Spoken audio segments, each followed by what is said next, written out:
რუსული ვალუტის გაუფასურების გამო მოსახლეობა საკუთარი დანაზოგის გადარჩენას საყოფაცხოვრებო ტექნიკის, ავეჯის და საიუველირო ნაკეთობების შეძენით ცდილობს.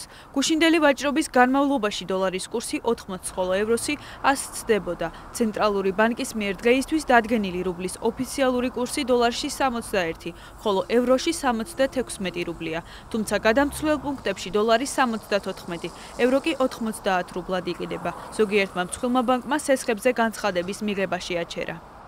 საშინელებაა, გაურკვეველია, რისი გაკეთება უნდა და რას იზამენ, ალბათ 90-იანი წლები დაბრუნდება. ჩემს თავზე ვიგრძენი კურსის ცვლილება, რადგან სტომატოლოგი ვარ და ბევრი მასალა უცხოეთიდან შემოდის. ამის გამო ბევრი მომსახურება გაძვირდა და ჩვენი პაციენტები ვერ მისცემენ თავს იმის უფლებას, რაც ადრე საკმაოდ ხელმისაწვდომი იყო.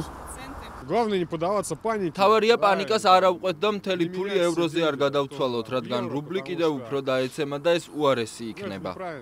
თუ ადრე ჩემი ხელფასი 1000 დოლარი იყო, ახლა რომ ვიანგარიშო 200 დოლარზე ოდნავ მეტი გამომდის. გვინდოდა ახალი მანქანის ყიდვა. ახლა ამას ვეღარ გავაკეთებთ. საახალწლო მოგზაურობებს გადავდებთ. მხოლოდ ბავშვს წავიყვანთ კინოში და თეატრში. არ ვარ კომპეტენტური რომ ვინმე დავადანაშაულო, მაგრამ სამაგიეროდ ყირიმი ჩვენია. რუსეთის მთავრობამ რუბლის კატასტროფულ ვარდნასთან დაკავშირებით საგანგებო თათბირი გამართა. რუსული მედიის ცნობით პრემიერმა მედვედევმა მთავრობის წევრებს ანტიკრიზისული პროგრამის მომზადება დაავალა. ეკონომიკის მინისტრის ალექსი ულუკაევის განცხადებით შემუშავდა ქვეყანაში ფინანსური სტაბილიზაციის ზომები. მთავრობა კონკრეტულ წინადადებებს ხვალისთვის მოამზადებს. ვლადიმირ პუტინი კი ხვალინდელი დიდი პრესკონფერენციისთვის ემზადება.